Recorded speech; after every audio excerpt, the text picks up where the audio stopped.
इस हुकूमत को पाकिस्तान के सड़कों पे चैलेंज करना चाहिए, अदालतों में चैलेंज करना चाहिए, पार्लियामान में भी चैलेंज करना चाहिए। हमें इस हुकूमत को सेनेट इलेक्शंस में भी चैलेंज करना चाहिए। PMLN और PDM अपना रिएक्शन देगी और ख्वाजा आसिफ को आपको छोड़ना पड़ेगा, वरना मामला कहीं से कहीं जा सकते हैं। ये वार्निंग है आपके लिए।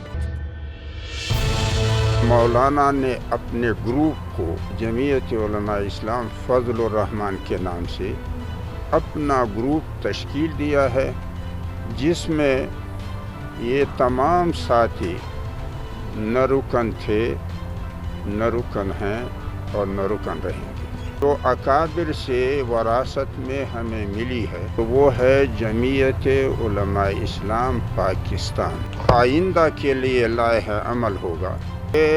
फजलुर रहमान ग्रुप से हमारा राब्ता किस नौइयत का होगा? इंक्रोचमेंट्स को हटाने का पावर लोकल गवर्नमेंट्स का है।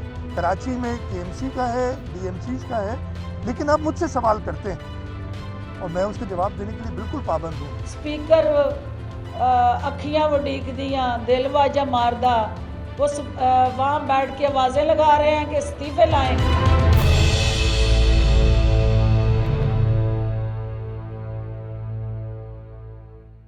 बिस्मिल्लाहिर्रहमानिर्रहीम। अस्सलाम वालेकुम नाज़रीन।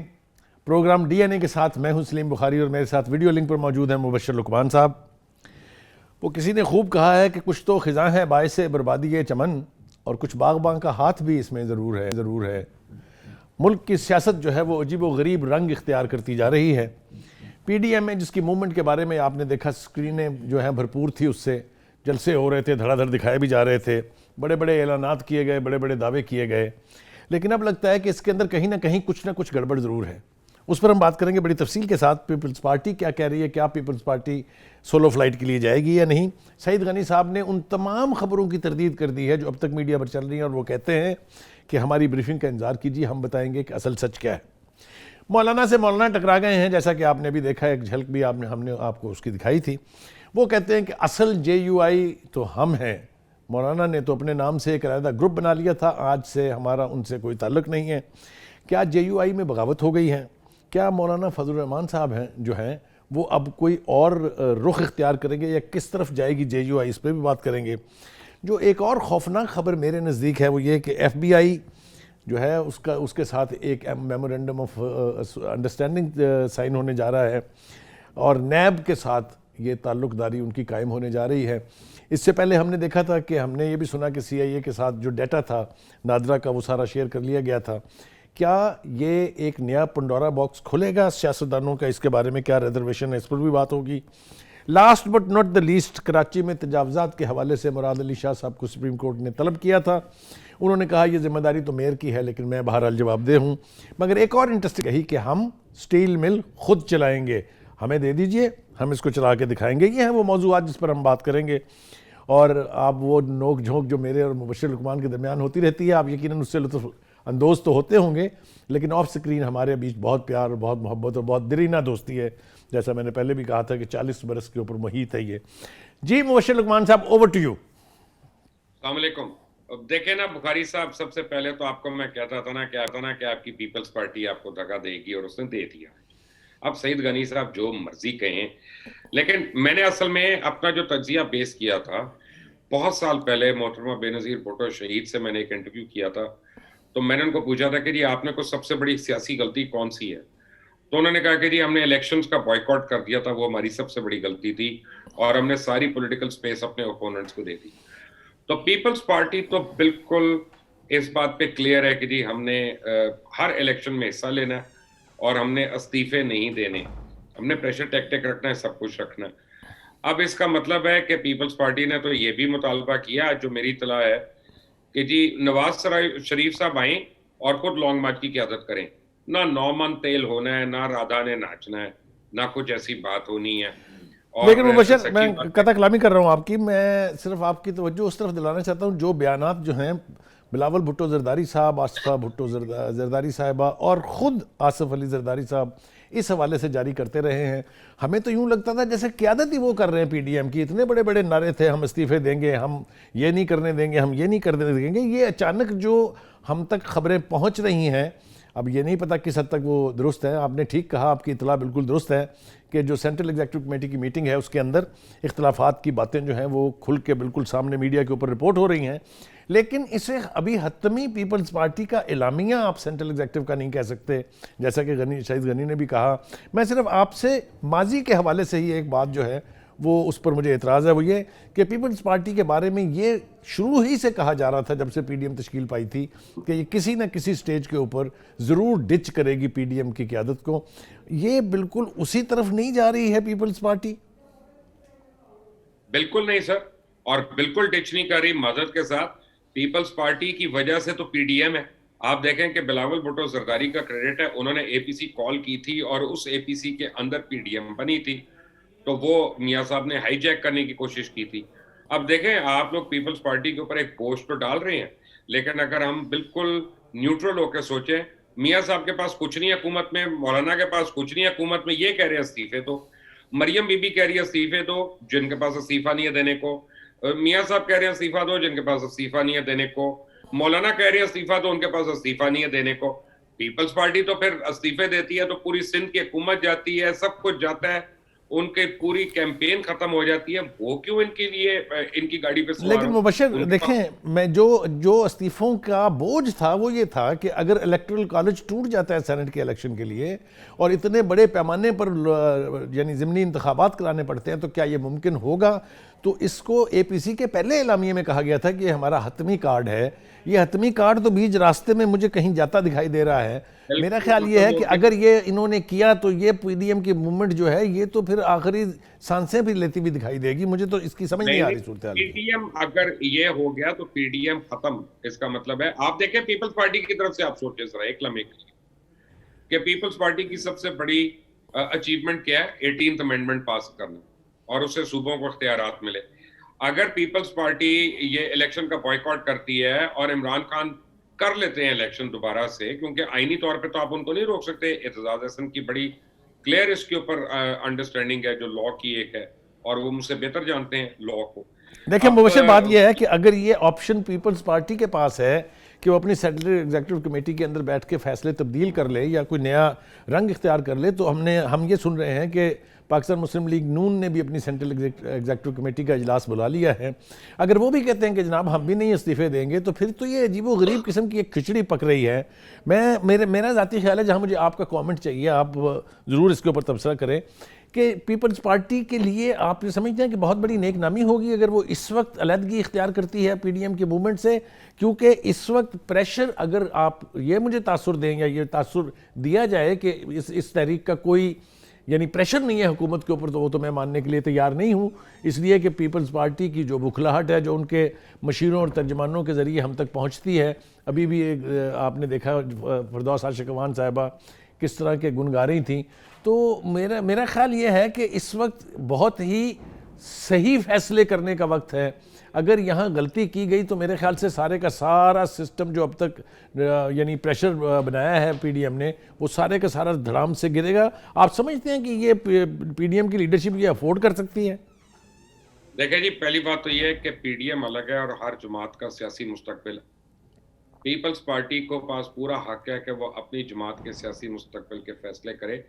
मैं इस बात पे उनसे एग्री करता हूँ कि वो मियाँ साहब की वजह से जो सारी उम्र के लिए नाअहल हो चुके हैं, मरियम नवाज की वजह से जो ना, और मौलाना की वजह से जो पार्टी के यानी जो इलेक्शन हार चुके हैं अपना, उनकी वजह से पीपल्स पार्टी का फ्यूचर जो है वो दाव पे नहीं लगाया जा सकता। मगर मेरा ख्याल ये है मुबशिर कि अगर पीपल्स पार्टी इस स्टेज के ऊपर कोई नई राह इख्तियार करती है, तो वो जो ख्वाब था बिलावल जरदारी साहब का कि हम पंजाब के अंदर पार्टी को रिवाइव करेंगे, हम केपीके के अंदर कोशिश करेंगे दोबारा अपनी स्पेस लेने की, वो सारा ख्वाब तो मुझे फिर शर्मिंदा ताबीर होता दिखाई नहीं देता, क्योंकि इस किस्म की मूवमेंट के साथ पीपल्स पार्टी पंजाब में कुछ नहीं करने जा रही, ना कुछ कर सकती है अभी, जब तक आसफा भुट्टो सामने नहीं आती। आसफा भुट्टो में इतना दम है कि वो साउथ पंजाब को टारगेट करके फिर वहां से शुरू हो सकती हैं, लेकिन बिलावल भुट्टो जरदारी के ऊपर पूरी अपनी सिंध असेंबली का बोझ है, उन्होंने उसको भी कैरी करना है और उनके जितने मेंबरान हैं उनको भी कैरी करना है। उनके मेंबर्स क्यों मगर ये बयान मैंने दिया था कि पीपल्स पार्टी जो है सिंध हुकूमत को कुर्बान कर देगी, ये बयान भी तो आपके चहीते बिलावल जरदारी साहब का ही है। बात यह है कि बिलावल जरदारी साहब तो यूथ की चहीते हैं, सिर्फ मेरे तो नहीं, मैं तो यूथ में नहीं आता बहरहाल। लेकिन ये जरूर है कि बयान और बात है और रिटोरिक में और एक्शन में फर्क होना चाहिए। भाई ये तो बात मैं हुकूमत को कहता हूँ कि यार जो हम कंटेनर के पकड़े होकर बातें करते थे हुकूमत के दौरान वो ना करें। अब हुकूमत डिफरेंट चीज है, तो जब आप पीडीएम के जलसे में हैं तो आप डिफरेंट बात करेंगे, जब आप पीपल्स पार्टी के इजलास में तो आपकी बात डिफरेंट होगी। लेकिन यहाँ पे दो बातें हैं, एक तो यह है कि क्या पीपल्स पार्टी की और कोई अंदर खाने डील हो गई है। अब देखना यह है कि आने वाले दिनों में पीपल्स पार्टी की क़यादत पे ये इल्जामात भी लगेंगे, पीडीएम की जमातें लगाएंगी कि पीपल्स पार्टी ने अंदरूनी खाने को डील कर ली, नैब के केसेस अपने माफ करा लिए या उनको आसानी करा ली। लेकिन मुबशर उधर से भी तो यही कहा जा रहा है ना कि जी ये जेल के अंदर मुलाकात कैसे हो गई दुरानी साहब की, और ये खकान अब्बासी साहब ईसीएल से हट कैसे गए और बाहर गैर मुल्की दौरे पर कैसे चले गए। अब मेरा ख्याल से ये पार्टी के अंदर से अगर इस तरह के कंट्रास्ट स्टेटमेंट्स हमें मिलते रहे तो मैं मजबूर हूँ आपसे ये इतफाक़ करने पर कि फिर ये पीडीएम की हवा जो है ये निकल जाएगी इस गुब्बारे से। नाज़रीन हम गुफ्तगू कर रहे हैं ये साहब जूतों में दाल बटनी, मौलाना से मौलाना ही टकरा गए हैं। आप ये देखें, मैं आपको एक अजीब सी मिसाल दूं, आपने कितनी बार जुमे की नमाज पढ़ी होगी, ईद की नमाज, मस्जिद में जो बच्चा शोर करता है ना वो मौलवी का ही बच्चा होता है। मेरे और आपकी हिम्मत नहीं है, ये हमारे बच्चों की हिम्मत नहीं कि मस्जिद पे आवाज निकाले। हजारों ख्वाहिशें ऐसी कि हर ख्वाहिश पे दम निकले। जरा इंतजार कर लें, सईद गनी साहब ने आके बताना है कि अंदर क्या सूरत हाल हुई। नाजरीन वक्त हुआ एक ब्रेक का, ब्रेक से वापस आएंगे तो फिर मौलाना से टकरा गए हैं, इसके ऊपर मुबशर रुकमान साहब से गुफ्तगू का सिलसिला जारी रहेगा। चलते हैं एक ब्रेक के लिए।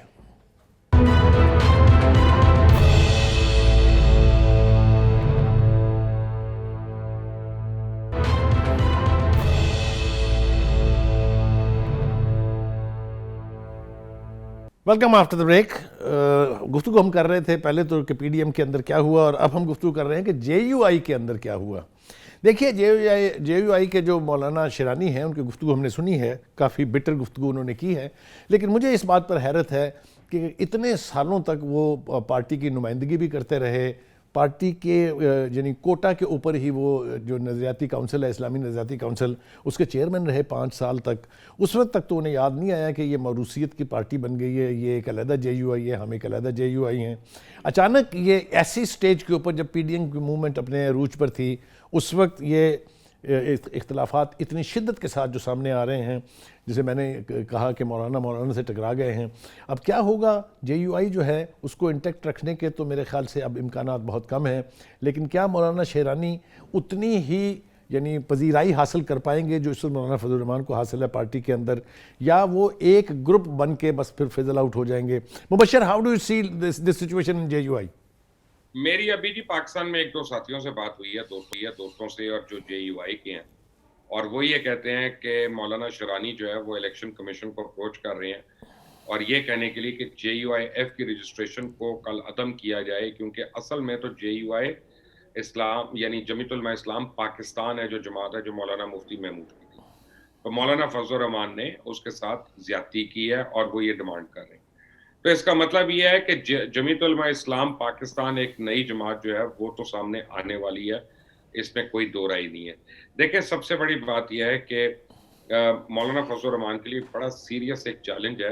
मौलाना शिरानी, हाफिज हुसैन अहमद उन लोगों में से हैं जो उम्र में भी बड़े हैं और जो दीनी एतबार से भी जिनका बहुत कर्जा है और बड़ी उनकी रिस्पेक्ट है।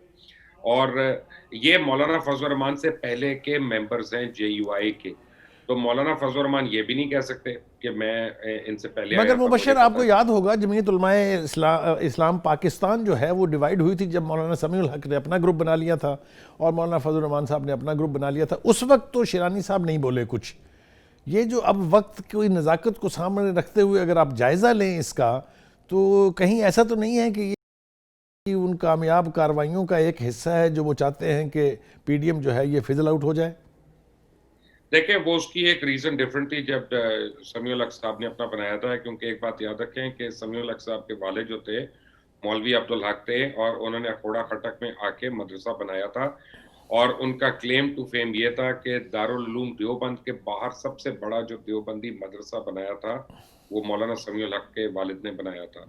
तो मौलाना समीउल हक जो थे वो एक्चुअली ये समझते थे कि सियासत में मजहब होना चाहिए और वो देवबंदियत के लिए जो काम कर रहे थे उस वजह से उन्होंने समझा कि वो अलग हो जाए। अब जो अलहदगी है ये खालिसतन पॉलिटिकल अलहदगी है और पॉलिटिकल मफादात के लिए है। और आप ये समझे कि आपके जो अकाबरीन हैं इस वक्त जमीयत उलमा इस्लाम के, वो मौलाना फजल रहमान से एग्री नहीं करते।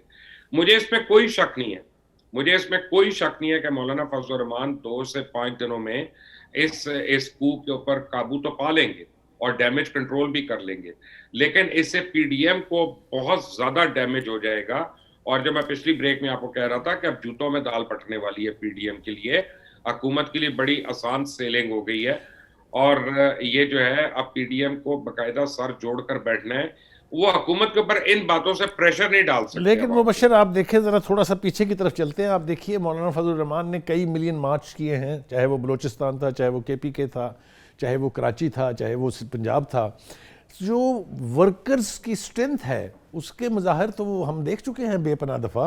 अभी हाल ही में जो तहरीक चल रही है उसके बारे में भी हुकूमत की तरफ से भी और उनकी मुखालिफ पार्टियों की तरफ से भी यही कहा जा रहा है कि जी ये तो असल में मदरसे के स्टूडेंट हैं जो इन तमाम जलसों की रौनक हैं।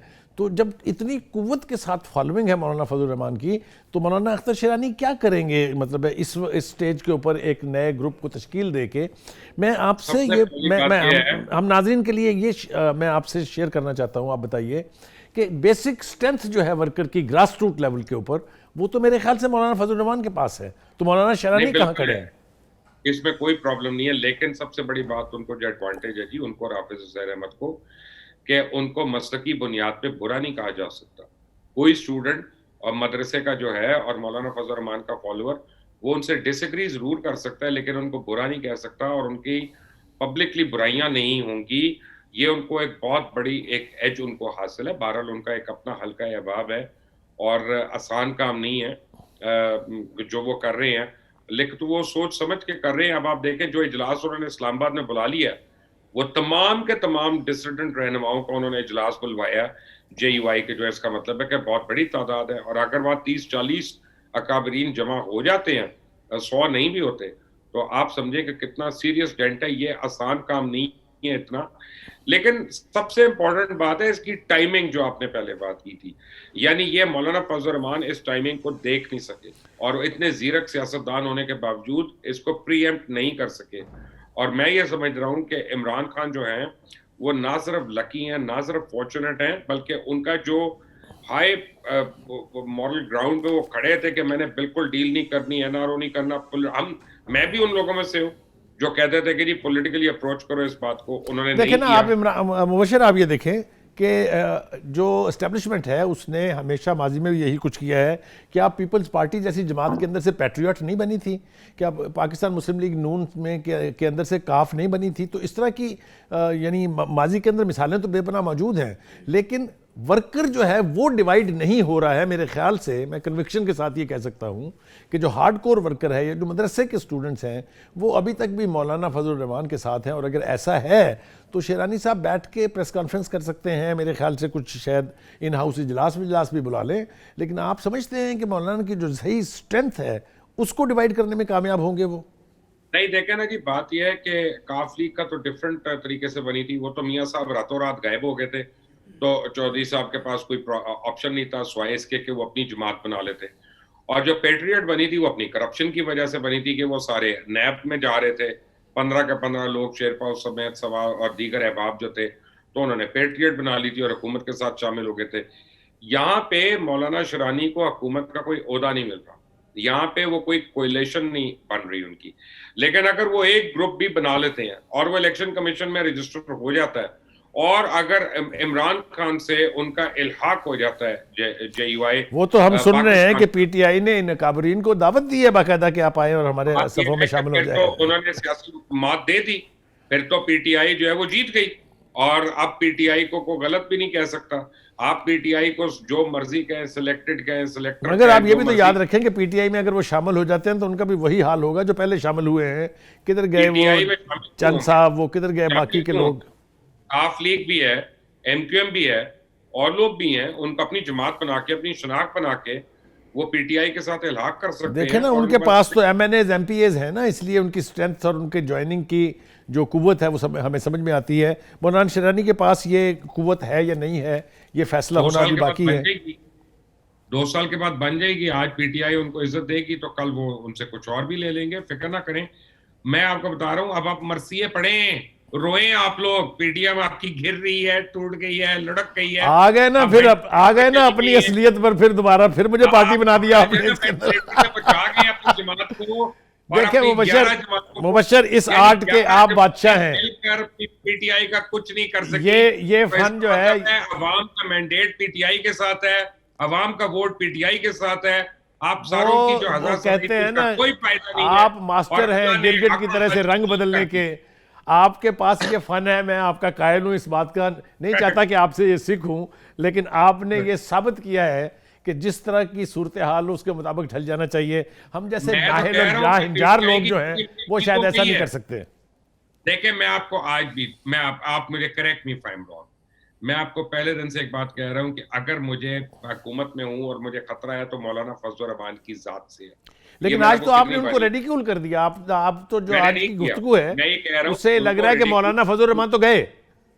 बात यह है कि नहीं गए। मौलाना फजल रहमान एक मुसल्लमा हकीकत है, मैं ये नहीं कह रहा, लेकिन एक आदमी हाई मॉरल ग्राउंड पे नहीं रहता। बुखारी साहब, जब इस तरह की डिसिडेंट ग्रुप सामने आ जाएं और अगर एक फॉरवर्ड ब्लॉक बन जाता है JUIF के अंदर, तो वो उनके लिए बहुत बड़ी हजीमत का बाइस होगा। और पीटीआई को हर तरीके से उस फॉरवर्ड ब्लॉक को अकोमोडेट करना चाहिए, भले उनको SAPM बना के एडवाइजर बना दे और हुकूमत में सूबाई हुकूमत दे। मेरे ख्याल से मुबशर, ये जो सूरत हाल अब हम देख रहे हैं, इससे मौलाना फजल रहमान साहब का जो रवैया है या उनका जो स्टांस या उनका जो मौक़िफ़ है उसमें और शिद्दत आएगी। बहरहाल उसके लिए हमें थोड़ा सा इंतजार करना पड़ेगा। ब्रेक के लिए कहा जा रहा है। नाज़रीन, चलते हैं ब्रेक के ऊपर, और ब्रेक से वापस आएंगे तो फिर ये जो मुआहदा होने जा रहा है, जो मेमोरेंडम ऑफ अंडरस्टैंडिंग साइन होने जा रहा है नैब और FBI के बीच, मुझे तो तसव्वुर करके भी इसका खौफ आ रहा है, लेकिन बात करेंगे जब ब्रेक से वापस आएंगे। चलते हैं एक ब्रेक के लिए।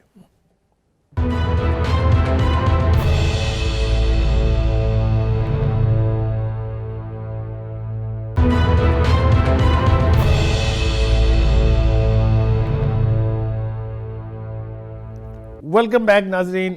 इस सेगमेंट में हम जो बात करने जा रहे हैं वो दो हैं मामले, और वो दोनों ही इंटरनेशनल हैं।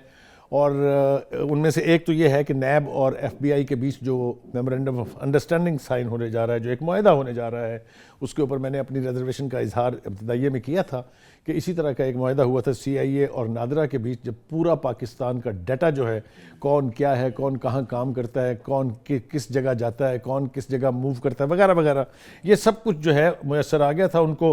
उसके क्या नुकसानात हमने भुगते हैं, क्या हम आइंदा आने वाले वक्त में भुगतेंगे, ये तो बाद में पता चलेगा।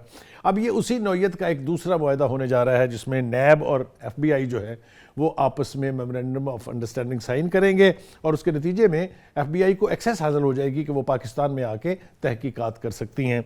ये मेरे हिसाब से तो बहुत डेंजरस मामला है। और दूसरी जिस पे हम बात करेंगे वो ये कि जहाँ पर मुबशर लुकमान साहब इस वक्त बैठे हुए हैं, यकीनन वो एक बहुत गहरा दोस्त पाकिस्तान का था, UAE, लेकिन UAE के साथ ताल्लुकात की नौयत में तब्दीली आई है। क्यों, कौन उसका जिम्मेदार है, ये हमें मुबशर लुकमान बताएंगे। लेकिन जैसा मैंने कहा कि पहला जो मुआहिदा है वो मुझे यूँ लगता है कि पाकिस्तान की जो खुद मुख्तारी है उसमें एक तरह की इन्फ्रिंजमेंट है, एक तरह का यानी दाखिल हो गई है FBI पाकिस्तान के मामलाजात में इस मुआहदे के नतीजे में। जी Mubashar, your take on it. Sir, आप और शीरी मजारी ऐसा करें, एक अलग से थिंक टैंक बना लें इस बात पे। रोते रहें। पाकिस्तान के लिए से जी खबर ही कोई नहीं है जिसको आप अपना कह रहे हैं बुरी खबर। खुदा का खौफ करें बुखारी साहब। अब चोरी करके लोग अमेरिका पैसा नहीं भेज सकेंगे, नैब का डेटा वहां पे जाएगा, चोरों को सजा होगी, भागने का मौका नहीं मिलेगा। यही इमरान खान का वादा था। हर बार उसने कहा मैं इन चोरों को भागने नहीं दूंगा। अब FBI के साथ डील हुई है, आप लोगों की नींदें उड़ गई हैं। मुबशर एक मिनट तवक्कुफ कीजिए, एक मिनट। जो इमरान खान साहब का वादा था वो कितना पूरा हुआ है, वो हार्ट ऑफ हार्ट में आपको भी पता है, मुझे भी पता है अच्छी तरह से। जरा मेरी बात सुन लें। देखिए ना, हार्ट ऑफ हार्ट को छोड़े, मैं इस वक्त माउथ ऑफ माउथ से बात कर रहा हूँ, और वो बड़ी सिंपल है। और वो ये है कि जनाब, चोरों को भागने का मौका नहीं मिलेगा। नादरा और FBI का डेटा अगर शेयर होता है तो किसको नुकसान है?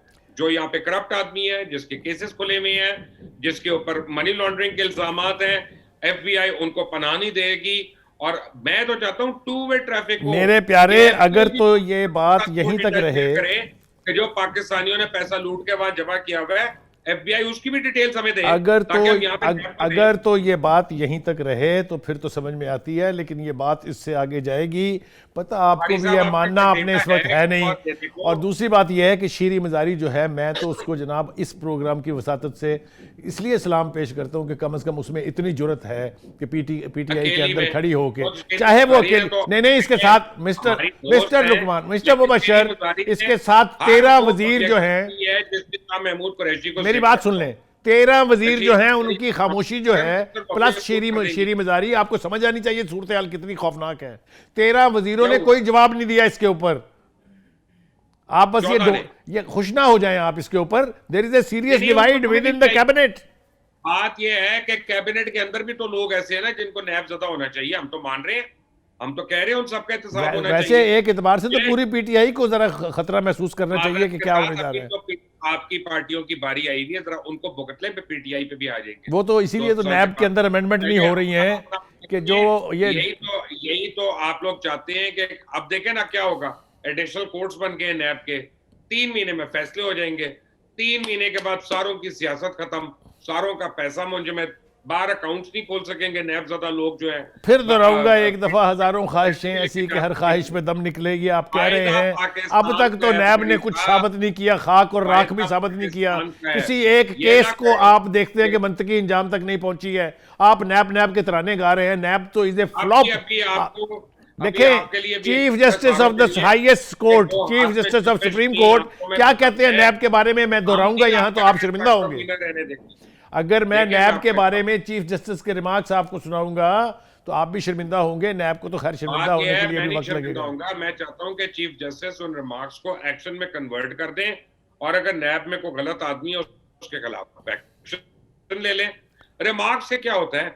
रिमार्क्स में तो बहुत दफा कई अदालतों में रिमार्क्स नहीं, सिर्फ रिमार्क्स नहीं थे, जोड़ के रख दिया उन्होंने कहा NAB is a institution of arm twisting. For God sake, ये कुछ छोटा जुमला है यार, क्या हो गया आपको मुबशर? यू नो, जब तक ये पीएलडी के अंदर शामिल नहीं होगा मैं नहीं मानूंगा।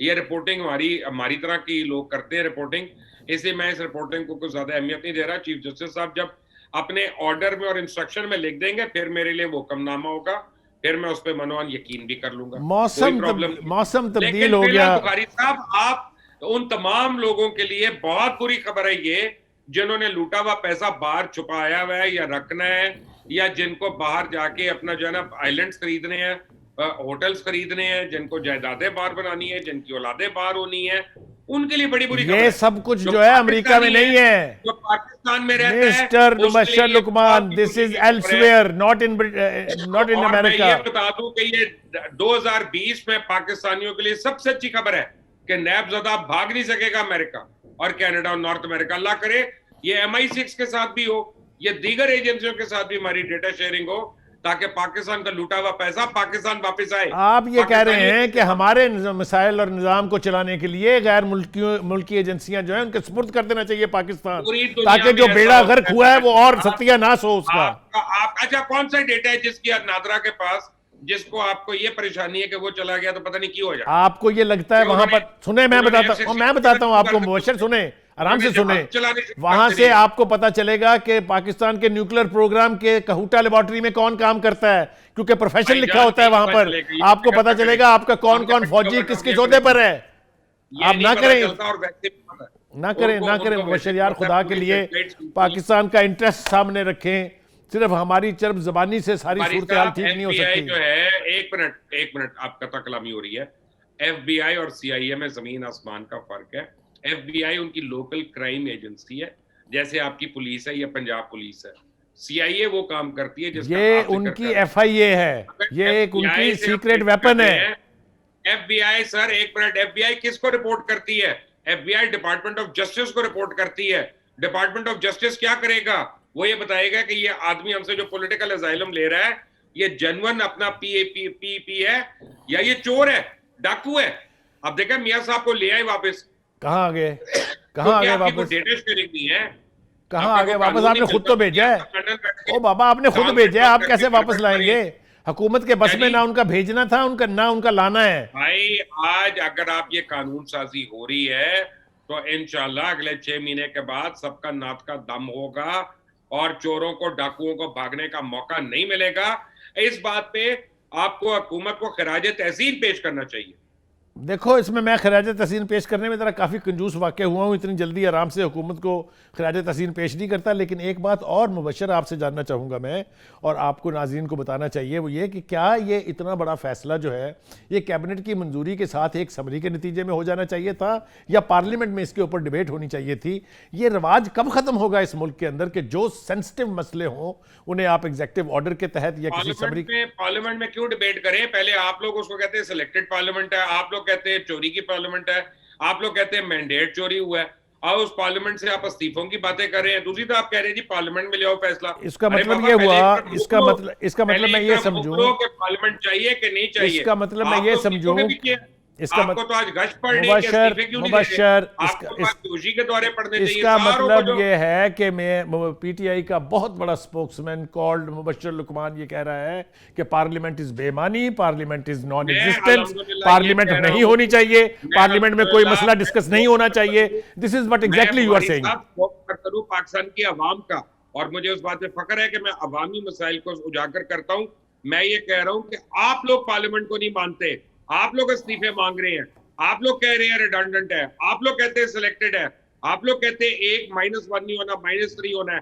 हम तो कहते हैं पार्लियामेंट। देखिए, पार्लियामेंट के बारे में अपोजिशन की क्या राय है? इलेक्शन में आप नहीं मान रहे, पार्लियामेंट के बारे में पॉलिटिकल पार्टीज का क्या स्टांस है, उसका इस बात से बहुत कम ताल्लुक है कि इस किस्म के मुआहदे जो है वो किए जाएं और पार्लियामेंट को उससे बाहर रखा जाए। फैसला कर ले। आपको भी फिरदौस आशिक अवान का आपने शॉट सुनाया था ना, आजा तेनू अखियां उड़ीक दियां, या इस्तीफा दो या फिर आगे जाओ। ये नहीं है कि मरना भी नहीं और जन्नत में भी जाना है। बुखारी साहब, मरना पड़ा है, जन्नत में जाना चाहते हैं तो मरना पड़ेगा। इस पार्लियामेंट को एक्सेप्ट करें, उसको इज्जत दें, पार्लियामानी जो लीडर है उसको भी इज्जत देनी शुरू करें वहां पे, और अपने में डिस्कस करें। आप पीटीआई के एन रवैये के मुताबिक हैं कि पहले आपने रेडिक्यूल किया इसी पार्लियामेंट को और अब आप कह रहे हैं कि जनाब इस पार्लियामेंट को जो है वो अहमियत देनी चाहिए। नाज़रीन, ये बहस तो हमारी कभी ख़त्म होने वाली नहीं है। मैं और मुबशर लुकमान इसी तरह से सींग फंसाए रखेंगे, लेकिन अब एक ब्रेक के लिए कहा जा रहा है। चलते हैं ब्रेक पर, वापस आएंगे तो फिर एक मुल्की और कौमी मसले की तरफ चलते हैं एक ब्रेक के लिए।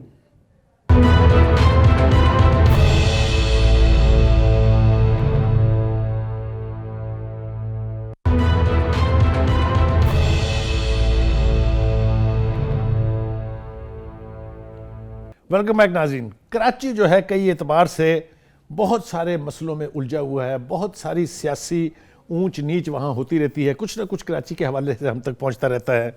अभी आज सुप्रीम कोर्ट में तलबी हुई चीफ मिनिस्टर मुराद अली शाह साहब की, और कोर्ट ने उनसे कहा कि तजावज़ात जो हैं क्यों गिवन वक्त के अंदर जो हैं वो ख़त्म नहीं की गई हैं, और एक दिन के अंदर ख़त्म करने का उन्हें हुक्म दिया, जो बाद में उनकी दरख्वास्त के ऊपर 1 महीने का टाइम उन्हें मिल गया है। लेकिन इसके साथ साथ एक दूसरी बड़ी खबर वो ये है कि मुराद अली शाह साहब ये कहते हैं कि स्टील मिल को प्राइवेटाइज़ करने की बजाय हमारे सुपुर्द करें, हम इसको चला के दिखाएंगे।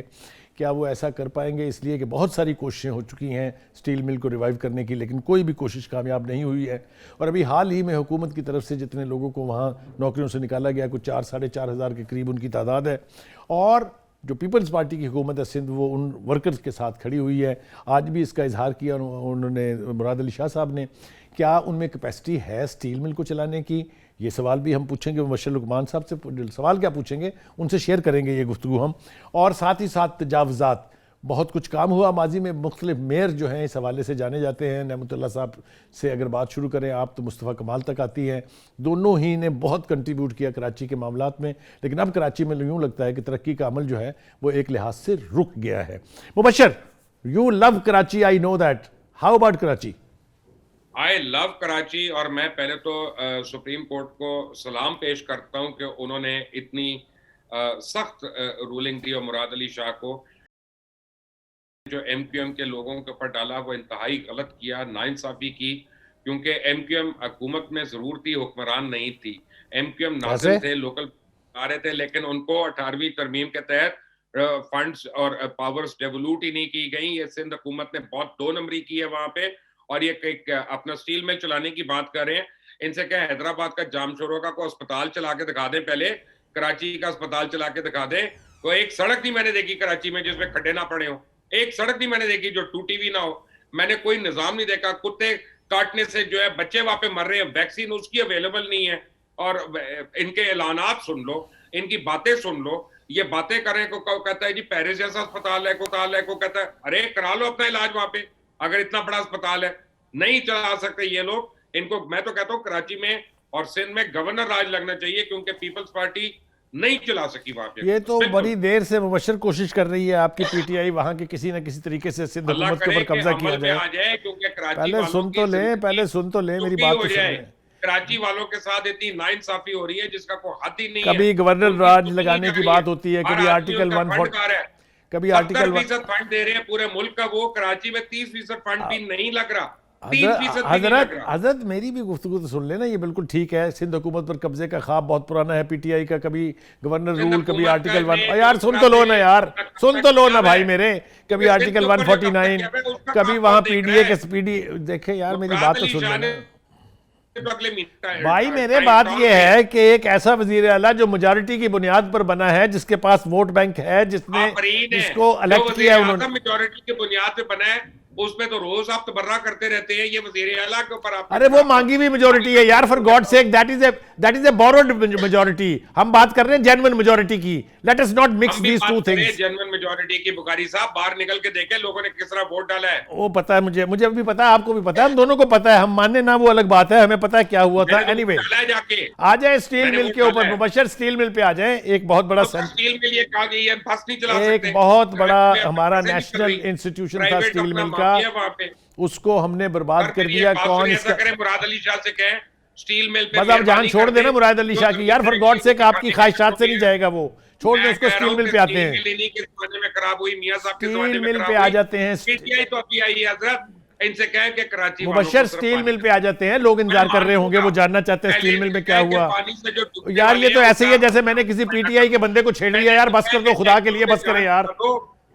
मैं ये कह रहा हूँ स्टील मिल पे आ जाएं, स्टील मिल पे आ जाएं। बहुत बड़ा इंस्टीट्यूशन था इस मुल्क का, नेशनल इंस्टीट्यूशन था, उसको सक्सेसिव गवर्नमेंट ने मिलकर तबाह किया है। आपको कोई उम्मीद नजर आती है कि कभी स्टील मिल दोबारा चलती हुई, उसकी चिमनी से धुआं निकलता हुआ हम देख पाएंगे? सऊदी अरेबिया में स्टील मिल बना रहा था, क्या कर रहा था ये स्टील मिल? ये तो पिछले 25 साल से लॉस कर रहा है। पीटीआई के पेटे में क्यों डाल रहे हैं? नहीं, मैंने सक्सेसिव गवर्नमेंट का कहा। मुबशर आप मेरी बात सुनते नहीं है, आप इतने इमोशनल हो जाते हैं पीटीआई के हवाले से कि गुफ्तगू भी नहीं सुनते। मैंने कहा है सक्सेसिव गवर्नमेंट ने बर्बाद किया उसे। और भाई नहीं, सक्सेसिव गवर्नमेंट के नाम लें, क्या पीपल्स पार्टी ने बर्बाद किया? पीपल्स पार्टी, पीएमएलएन, सारे के सारे जिम्मेदार हैं। तो फिर इनको क्यों दे दें? देखिए वो ये कह रहा है, जिम्मेदार है तो इनको क्यों दे दें? वो ये कह रहा है कि आप बजाय इसके कि इसके वर्कर्स को निकालें, बजाय इसके कि आप इसको प्राइवेटाइज करें, हम इसको चलाने की कैपेसिटी रखते होंगे तो तभी उन्होंने कहा है ना, अब इसको मजीद क्या बर्बाद करेंगे वो। अगर ऐसी बात है तो पहले मुराद अली शाह बता दें कि प्राइवेटाइजेशन की पॉलिसी जो मोहतरमा बेनजीर भुट्टो ने बनाई थी वो गलत थी, पहले ये बता दें। प्राइवेटाइजेशन पॉलिसी जो है वो जुल्फकार अली भुट्टो ने बनाई थी, वो बेनजीर ने नहीं बनाई थी, वो जुल्फकार अली भुट्टो ने बनाई थी। यहाँ पे वो पार्टी जो है, वो पॉलिसी जो है वो जुल्फकार अली भुट्टो ने बनाई थी। नाज़रीन, ये हमारा ये फसाद जल्दी खत्म होने वाला नहीं है। मैं जीतूंगा ये उसी वक्त जब मुबशर के मेरे सामने बैठे होंगे। मैंने कल भी कहा था कि मुझे मजा आता है उनके सामने बैठ के प्रोग्राम करने का। ये गुफ्तगू का हमारा सिलसिला तो जो है हर हफ्ते 3 दिन तक आप सुनते रहेंगे। ये 3 दिन तक आप तक पीर, मंगल और बुध को आप ये प्रोग्राम देखेंगे। हमारी ये गुफ्तगू, हमारी ये नोक झोंक इसी तरह से जारी रहेगी। मुझे और मुबशर लुकमान को इजाज़त दीजिए। अल्लाह हाफिज़।